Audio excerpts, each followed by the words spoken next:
Je voudrais remercier d'abord Catalin Miron de son invitation. Je suis très heureux d'être ici pour le lancement du programme Lumière Matière. Lumière Matière, c'est quelque chose que je connais depuis mon enfance presque.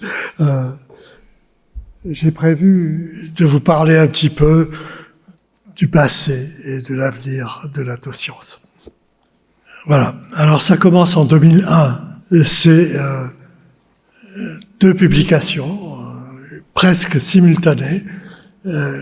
L'une qui démontre l'existence de trains d'impulsion attosecondes et l'autre qui démontre la possibilité de fabriquer des impulsions isolées attosecondes. L'une était une collaboration de Saclay, du FOB à Amsterdam et de l'ENSTA, et l'autre était une publication qui venait de Vienne et de Ferenc Krauss, qui avait son premier groupe à Vienne à ce moment-là. Les deux écoles subsistent encore. Il y a des gens qui fabriquent des trains, d'autres qui essayent de fabriquer des impulsions uniques, mais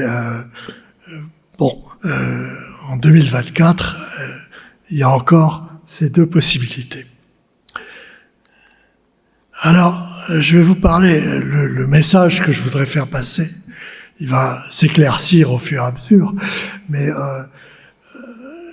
les étapes qui ont conduit à ce premier train d'impulsion, attosecondes, elles ont commencé en 79, bien avant, et elles ont continué jusqu'en 96. Les quelques étapes que je voudrais souligner sont là. Mais ni la génération d'harmonique d'Anne Lhuillier dans les années 80. Ok. Je ne sais pas si vous connaissez Saclay, le bâtiment 24, mais le labo d'Anne Lhuillier était là. Lorsqu'elle a découvert ces harmoniques, elle pensait pas du tout découvrir des harmoniques, elle cherchait autre chose complètement.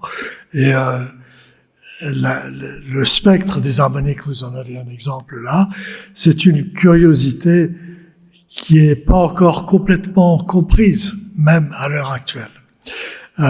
En tout cas, c'est grâce à ce spectre que, en 92, quelques années après, deux physiciens hongrois ont suggéré que oui, peut-être, on pouvait faire des attosecondes avec ça. En tout cas, des impulsions très courtes. Ni la découverte de l'ATI. Alors l'ATI, ça remonte encore un peu plus loin, ça remonte à 1979, et c'est le processus par lequel un atome absorbe des photons.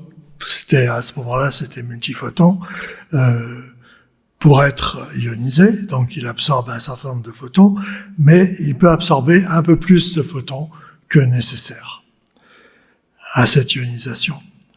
Et bon, dans la version maintenant à deux couleurs, avec les harmoniques, c'est à peu près la même chose.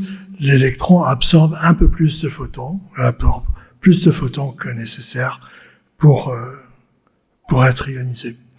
Donc, ce processus qui donne de l'énergie cinétique aux électrons est tout à fait crucial pour la méthode Rabbit, qui est la méthode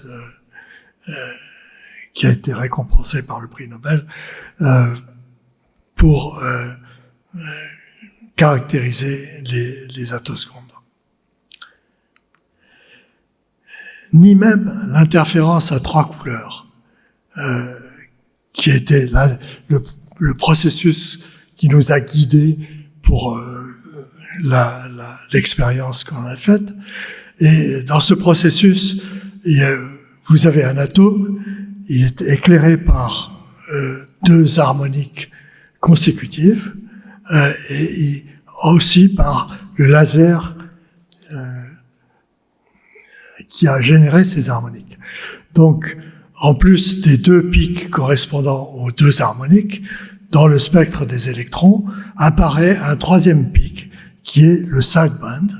Et c'est grâce à ce sideband que l'on peut déterminer les phases des harmoniques, et donc les attosecondes, et aussi les fameux retards en photoionisation, dont je parlerai un petit peu dans un moment.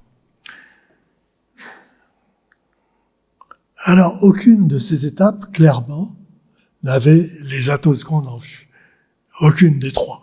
Donc, c'est un peu difficile de dire où se situe le futur de cette attoscience. Alors, d'abord, la technologie pour fabriquer les attosecondes.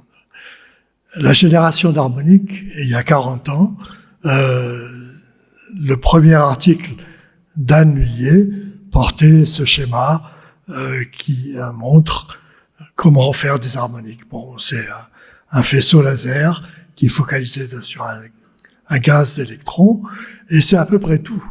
Le miracle se produit là-dedans, et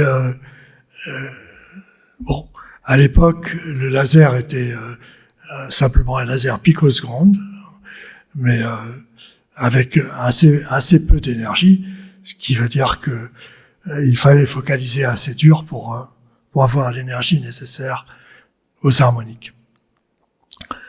Alors, dans la version 2024 de la même chose, ça c'est une version qui est prise chez Katsumi Midorikawa à Riken, c'est à peu près la même chose. Vous avez toujours un laser, sauf que maintenant on est passé par l'invention de Gérard Mourou, et bon, il y a quelques détails qui sont changés, mais finalement c'est toujours des atomes et c'est toujours un laser qui excite ces atomes.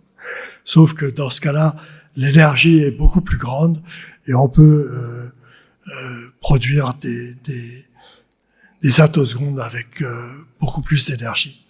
Donc là, l'énergie, aux dernières nouvelles, l'énergie de chez monsieur Midorikawa, c'était 2 nanojoules pour des fréquences qui étaient des énergies qui étaient aussi grandes que 250 volts, et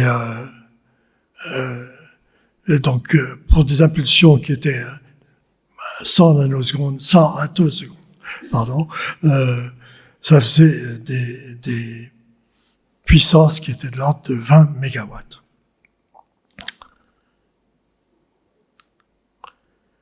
Alors, au LCLS, tout le monde sait ce que c'est, je pense. L'INAC, Coherent Light Source, à SLAC, à Stanford. Il y a maintenant quelques articles qui disent que l'avenir possible des attosecondes se situe non pas dans les harmoniques, mais dans ce laser LCLS, dans ce laser à électrons libres, qui est un laser qui produit des rayons X assez durs. Un article qui est paru donc il y a maintenant quelques années signalait dans son abstract que c'était sans doute une route qui menait à une nouvelle ère dans l'attosconde, dans la science de l'attosconde. Et si vous voyez le titre qui indique que c'est avec cette source-là, on peut produire des impulsions uniques, attosecondes, avec des puissances qui sont de l'ordre du gigawatt, c'est-à-dire beaucoup plus grandes que tout ce qu'on sait faire avec les harmoniques laser. Si vous regardez ce schéma, qui représente l'énergie par impulsion et en fonction de la fréquence, on voit que cette énergie pour les sources habituelles est dans la zone jaune, et pour les sources laser, la source du laser à électrons libres, sont dans la zone bleue. Donc on arrive à des puissances qui sont beaucoup plus grandes. C'est peut-être vrai. Il est possible que ce soit l'avenir de l'attoscience. Ce qui est sûr, c'est que c'est pas très facile d'avoir du temps laser sur ces sources-là, et que bon, il y a deux fois par an, le comité de programme se réunit, et en gros, un tiers des propositions qui obtiennent du temps, peut-être même moins. Donc, voilà. Alors c'est pour ça que je pense que l'avenir est plutôt dans les applications. Ici, vous avez typiquement l'application à laquelle on rêve, c'est-à-dire que pour avoir une photo nette d'un objet qui se déplace très rapidement, il faut avoir soit un obturateur très rapide, soit un flash qui soit très court. Donc c'est à ça qu'on rêve de faire, de photographier des électrons avec les attosecondes.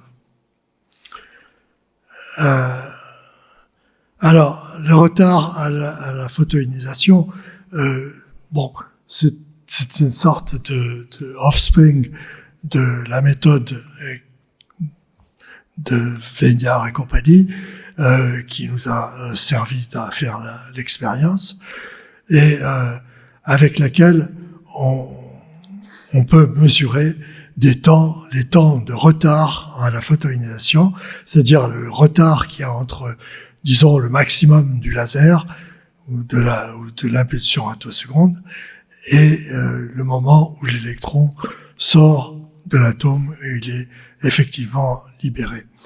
Donc c'est un sujet qui a eu un énorme succès dans les 20 dernières années.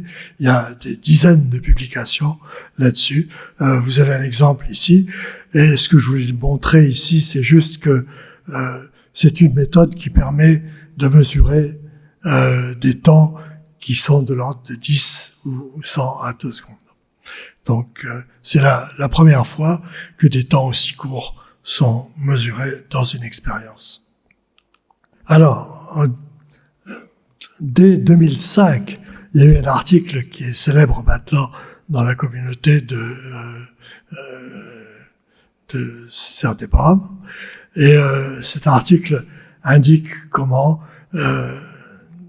dès qu'on enlève un électron quelque part dans une molécule, la réaction de la molécule se fait sur une échelle de temps qui est attoseconde.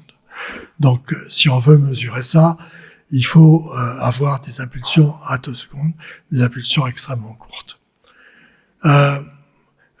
Donc, en dessous, vous avez le résultat d'un calcul récent, qui date 2023, et dans ce calcul, qui concerne une molécule qui est le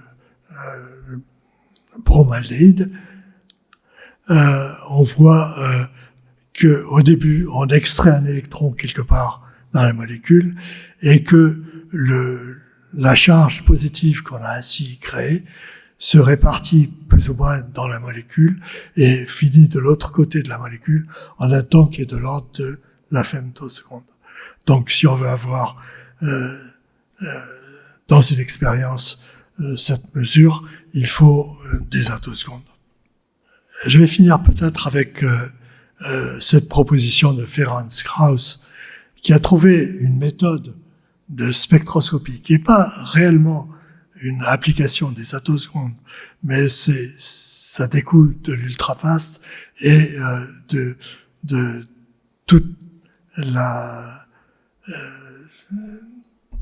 technologie qui va avec. Donc là, son idée, c'est que si on excite une molécule avec une impulsion ultra courte, par exemple avec une impulsion laser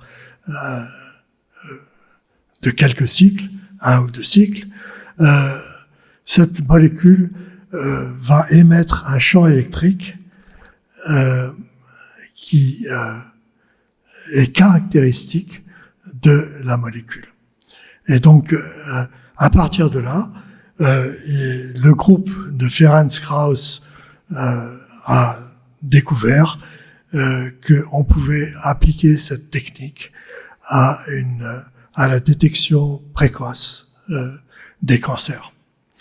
Donc, il y a maintenant quelques articles qui montrent que le champ électrique qui est émis par les molécules est une caractéristique de cette molécule et que on peut à ce moment-là détecter des cancers, soit du poumon, etc.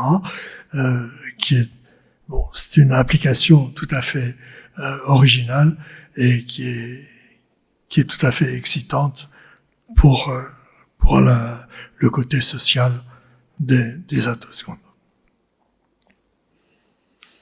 Voilà, je crois que je vais m'arrêter là et je vais tirer 3 conclusions, si vous permettez. La première, c'est que la recherche fondamentale mène à tout. La seconde, c'est que sans recherche fondamentale, il n'y a pas d'application. Et enfin, la troisième, c'est que le LCLS est un laser tout à fait génial, mais les harmoniques ont encore de beaux jours et n'ont pas dit leur dernier mot. Merci. Agostini, mesdames et messieurs, est-ce que vous voulez bien qu'on vous adresse quelques questions? J'imagine que dans la salle, il doit y avoir peut-être des mains qui vont se lever. On a moins d'une dizaine de minutes, mais on peut en profiter tout de même. Si c'est le cas, n'hésitez pas à lever la main et on viendra vous tendre un micro pour qu'on puisse entendre votre question. Comment vous avez entendu tout à l'heure les 2 porteurs du projet LUMA. Comment vous regardez ça, cette communauté de scientifiques qui travaillent ensemble pour avancer sur ces sujets? C'est enthousiasmant, j'imagine? Oui, bien sûr. Qu'est-ce que vous attendez d'eux? Enfin, qu'est-ce qui vous intéresse le plus dans tout ce qui a été présenté, notamment par rapport aux 4 axes thématiques? Écoutez, je ne suis pas vraiment spécialiste dans la chiralité ou dans la photochimie. Et pour moi, c'est un petit peu difficile de dire ce que j'attends d'eux, mais je suis sûr que beaucoup de choses vont sortir de là. Ça, c'est clair. Il y a quelque chose sur lequel vous avez insisté, c'est dans votre conclusion, cette idée que la recherche fondamentale, elle est aux avant-postes finalement pour permettre des applications ensuite. Comment, c'est une question un peu pas de côté, un peu méta, je vous prie de m'en excuser. Comment vous regardez la façon dont beaucoup de scientifiques sont, comment dirais-je, interpellés pour avancer sur des sujets qui ont des conséquences sociales? Comment garder, je dirais, en tant que chercheur ou chercheuse qui fait de la recherche fondamentale, une sorte de distance pour garder son sang-froid, pour garder son sillon et ne pas toujours céder à la tentation de répondre immédiatement ou de vouloir répondre immédiatement à un appel justifié, à une cause juste, mais qui supposerait de faire un pas de côté qui ferait perdre du temps ou disons qui ferait qu'on se disperse. Vous voyez ce que je veux dire? Ma question, je l'invente. Donc, pardon si elle n'est pas bien formulée, mais... C'est sûr. La recherche fondamentale est une chose... Bon, vous en avez l'exemple, ou 3 exemples même, dans les attosecondes, où, a priori, il n'y avait aucun rapport entre ce qui a été découvert et les attosecondes. Ce n'est que petit à petit, et par un chemin tout à fait détourné, si j'ose dire, que les choses en sont venues aux attosecondes. Il y a une part de hasard, d'aléa dans ces innovations? Non, c'est pas le bon mot? Je ne crois pas que c'est le hasard, mais je ne crois pas que c'est le hasard, mais les choses avancent pas à pas et par petits pas. Donc il faut laisser du temps à la recherche pour qu'elle se fasse de manière qualitative. Écoutez, bon. Depuis 1979 jusqu'à 2001, c'est un long chemin. Et bon, de ce côté-là, je suis tout à fait reconnaissant au CEA de nous avoir supportés pendant toutes ces années. Mesdames et messieurs, une question à Pierre Agostini, prix Nobel 2023. Non. Alors, on va poursuivre notre programme. Mesdames et messieurs, merci de bien vouloir applaudir Pierre Agostini.